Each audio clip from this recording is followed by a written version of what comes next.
When you first approach the instrument, there's a few things you want to do to make sure everything's working. The first thing is you have to have helium gas. Go check the pressure. It should be the larger PSI number, so there we're about 1800, and that's fine. If you're 500 or below, you definitely want to let someone know because you're really kind of pushing it. You're going to come over to the instrument. You can see here's the trays where we would put our samples. You're going to load your sample into those trays in the appropriate position. Note that the trays are defined by number. That's tray 2 and that's tray 3. You have to make sure that you're in the correct tray. One thing you definitely want to do is check the needle. Is it bent on the top or the bottom? If it's bent on the top or the bottom, you're going to get nothing, but the software can't know it's bent. So to run a sequence, we have some example sequence set up for you. It's kind of a template that you're going to work off of. You want to make sure that Excalibur is open. It should already be open, and if it is open, just leave it open. Don't close it. You're going to work mostly out of the sequence view or the sequence setup. And again, I would not start from scratch. I would load the example sequence that has been provided for you. And there's a folder with your name on it. You want to work out of that folder.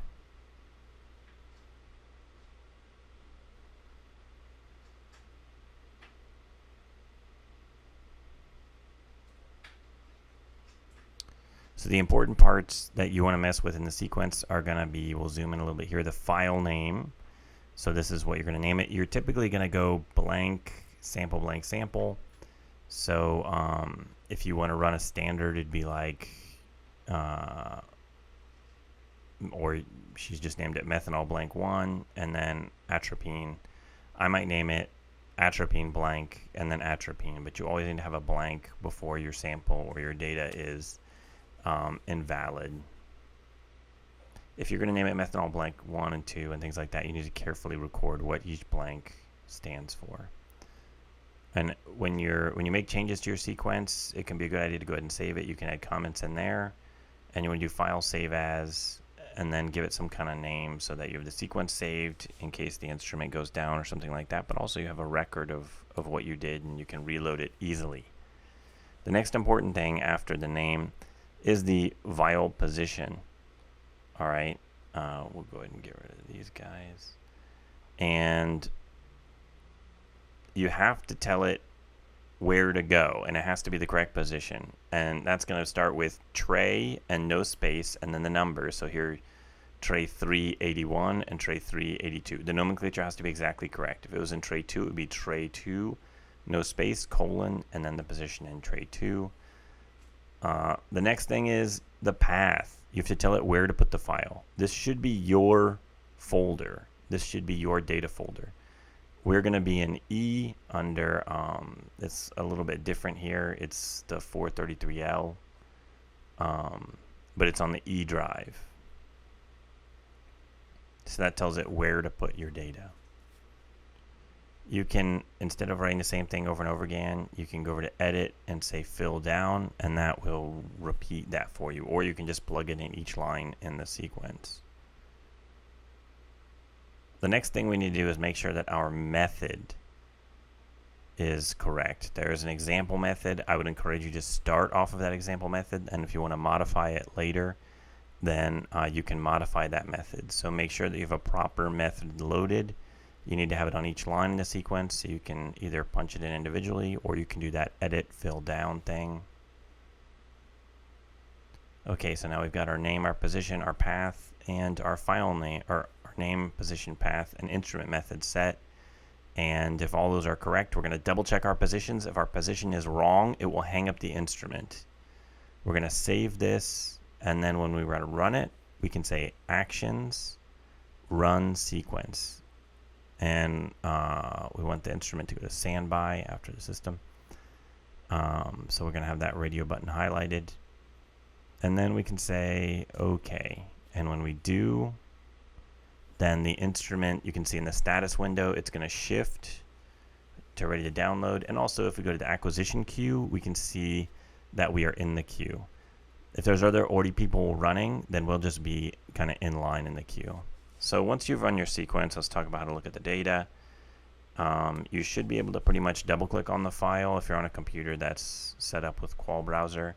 The chromatogram's on top. You can see there's a little green thumbtack on the corner of the chromatogram and the mass spectrum. Generally, you want the green thumbtack highlighted for the mass spectrum. That means wherever you click on the chromatogram, then you see the mass spectrum. Now note that the first 2 minutes in the chromatogram are blank, and that's because we have the solvent delay set. So you need to click around up here, click on your peaks. That's the mass spectrum for that peak. We can also manipulate the chromatogram a little bit. You can zoom in and out if you change that, and that helps you make sure you're right on top of that when you're clicking on the mass spectrum. But pay attention to where the thumbtacks are. If the software Qual Browser isn't behaving like you think it should, then it's generally because you've got the thumbtack in the wrong place. So usually leave it down here with the mass spectrum. When you have a mass spectrum you like, you can go to Library, right-click, and say Library Search, and that will search the library and give you an idea of what this thing might be. Again, we do not use comparisons for libraries for our definitive analysis. Libraries are wonderful to point you towards which standard you get, but you always compare with an in-house mass spectrum. So you go get the standard, you run it on the same instrument with a blank under the same conditions, and then you compare the mass spectra of the mass spectrum. You can have multiple things and you'll get clean mass spectra for each one because you have the chromatography. The chromatography separates out the individual things. So we've got several things going on in this guy, and we get a mass spectrum for each one. So if you have a mixture, you can get the data in one go, and you can know which standards to go get, and then you run those standards and show your comparison of the mass spectra run under the same conditions, and that is your that's your definitive data.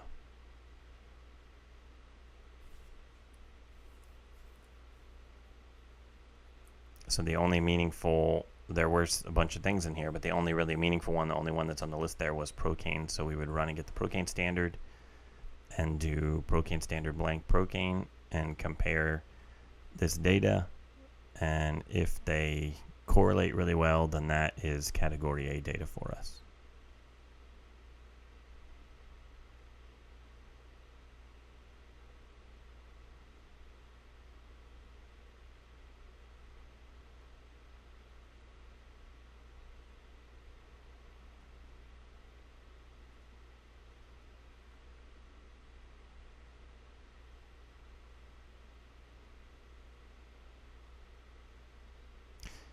In this library view, there's that nice little subtractive view over to the right that lets us see how well the spectra compare. So one trick that's helpful to us, if we want to, once we have our, here we have an unknown, we can find out what it is. We get an idea of what it is through the library search, and that'll tell us what standard to get.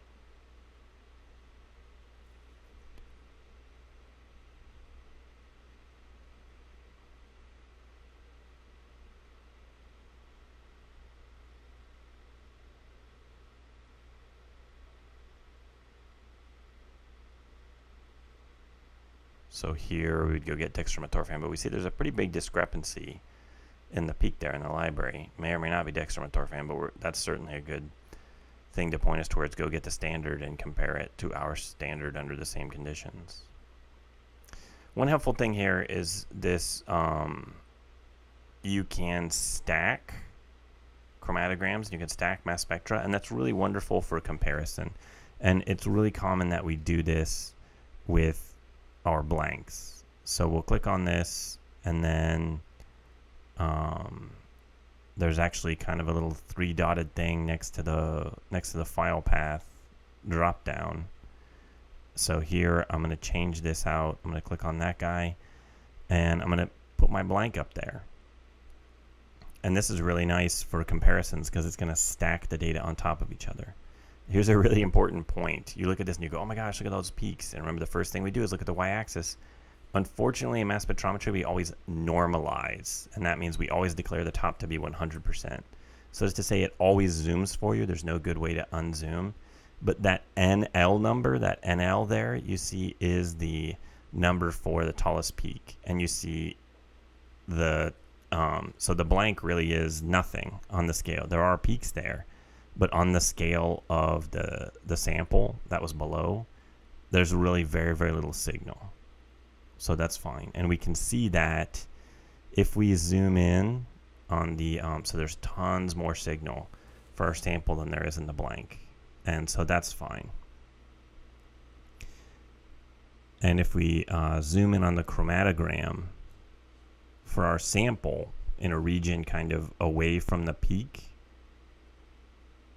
then we can see that, yeah, it's the same as the blank. It's just we're way zoomed out because of that, the peak that's in the sample. So it's fine. The blank is in fact a blank. It indicates that that giant peak that's in our sample there is not in the blank. It's not in the background. It's not in the instrument. The instrument is not contaminated with the stuff in our sample. So when you want to modify a method, and you will need to modify methods here, you can go into the instrument setup, and there's I would work off of the methods I gave you. Don't try to create your own method from scratch. That's pretty difficult. And these are going to be in your folder, the example methods. Don't mess with the auto sampler, but see there are pictures of the mass spectrometer on the left and pictures of the GC on the left there. When you're in the mass spectrum, one of the most important things is that 2-minute delay. That start time at 2 minutes means that you get rid of all the solvent before it comes in. Here's all the scan parameters. A lot of times you don't need to change those, but if you need to, you can hit properties. One thing with the mass range is if you have something small whose base peak is below 50, that can mess you up. Most of the stuff you're going to mess with is going to be with the GC, and most of it's going to be in the oven. This is where you change the temperature ramp. And this is a little bit different than how you do it on the LC. If you've played with the LC, you can add stages, but you tell it, okay, start at this temperature, hold for this long, and then go from this temperature to this temperature at a certain degree C per minute.